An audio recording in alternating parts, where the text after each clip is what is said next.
ہزاروں سال پہلے اس عظیم دنیا کے ایک شہر عید میں لوگ اپنے بتوں کی پوجا میں مصروف تھے۔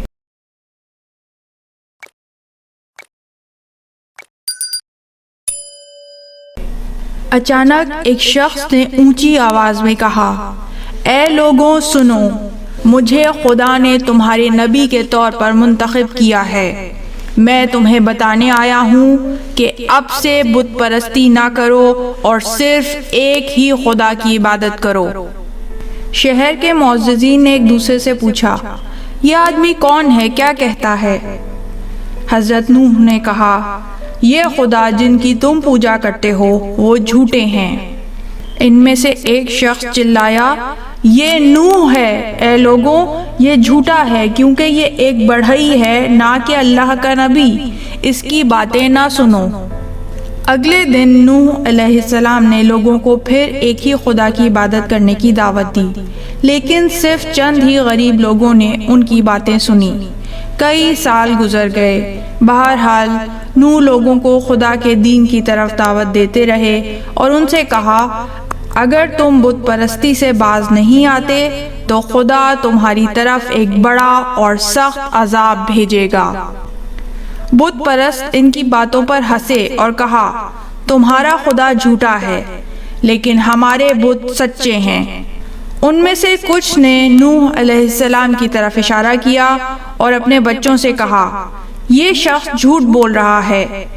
یہاں تک کہ نوح کے اپنے بیٹوں میں سے ایک، جس کا نام کنعان تھا، اس نے اپنے والد کی باتوں پر یقین نہ کیا اور کافروں نے بھی اسے پسند کیا۔ ایک دن کچھ لوگوں نے نوح علیہ السلام سے کہا، تمہارے سبھی پیروکار غریب اور کمزور کیوں ہیں؟ اگر تمہیں ہماری مدد چاہیے تو تم ان غریب لوگوں سے جان چھڑاؤ۔ نوح علیہ السلام نے کہا، میں ایسا نہیں کروں گا، یہ میرے مددگار اور میرے پیروکار ہیں۔ اگر تم ان پر ظلم نہیں کرتے اور ان کو ان کے حقوق دیتے تو یہ غریب نہیں ہوتے۔ ان دولت مند اشخاص میں سے ایک بولا، پھر ہمارے ایمان کی مخالفت کرنا چھوڑ دو۔ دوسرے نے کہا، واقعی خدا کا عذاب کہاں ہے؟ ہم اس عذاب سے گزرنے کے لیے تیار ہیں۔ نوح علیہ السلام بہت غمزدہ ہوئے کیونکہ ان کی کوششیں رائے گاہ گئیں اور کافروں نے ہدایت نہیں پائی۔ انہوں نے لوگوں پر لعنت بھیجی، اے خدا ان کافروں کو زمین پر باقی نہ رکھ کیونکہ یہ تیرے بہادر لوگوں کو بھی گمراہ کر رہے ہیں۔ خدا نے حضرت نوح علیہ السلام سے فرمایا، ایک کشتی تیار کرو کیونکہ خدا کا عذاب قریب ہے۔ بہت سال گزر گئے۔ کافر بے ایمانی اور ظلم کا ارتکاب کرتے رہے اور غریبوں کی مدد نہ کی۔ ایک دن نوح علیہ السلام پر وحی نازل ہوئی، جب آپ دیکھیں کہ زمین سے پانی ابل رہا ہے تو جان لیں کہ خدا کا عذاب قریب ہے۔ ایک کشتی تیار کریں اور ہر جانور نر اور مادہ کا ایک جوڑا جمع کریں۔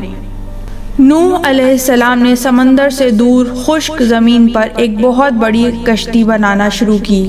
جلد ہی کافروں کو اس بات کا پتہ چلا اور وہ نوح علیہ السلام کے پاس گئے اور ان کا مذاق اڑایا۔ ایک نے کہا، یہ غریب بوڑھا آدمی پاگل ہے۔ ایک شخص بولا، یہاں کوئی سمندر نہیں ہے، تم اتنا بڑا جہاز کیوں بنا رہے ہو؟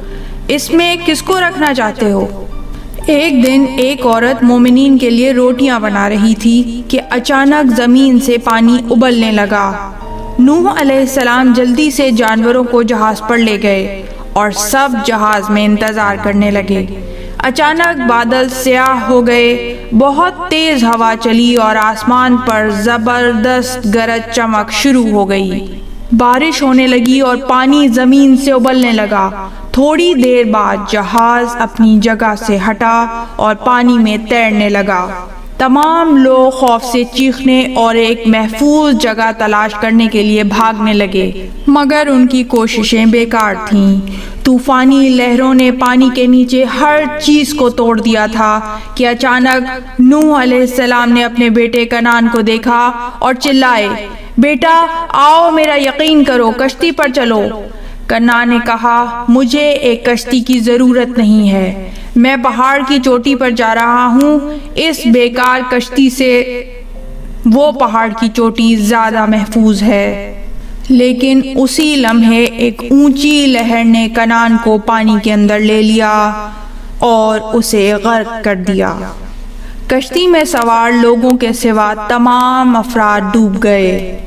40 دن اور رات کے بعد بارش رک گئی۔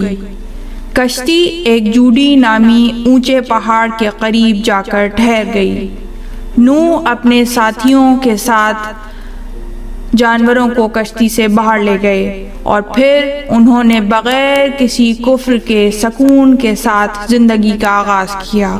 انہوں نے خوبصورت کھیت اور باغات بنائے اور بہت سے مکانات تعمیر کیے اور آرام اور خوشی سے اپنی زندگی جاری رکھی۔ اس طرح کی مزید تحقیقی، علمی اور تاریخی ویڈیوز دیکھنے کے لیے چینل کو سبسکرائب کیجیے اور بیل آئیکن پہ کلک کیجیے۔ ویڈیو کو لائک کریں اور کامنٹس کے ذریعے بتائیے کہ آپ کو ویڈیو کیسی لگی۔ اگلی ویڈیو تک کے لیے خدا نگہدار۔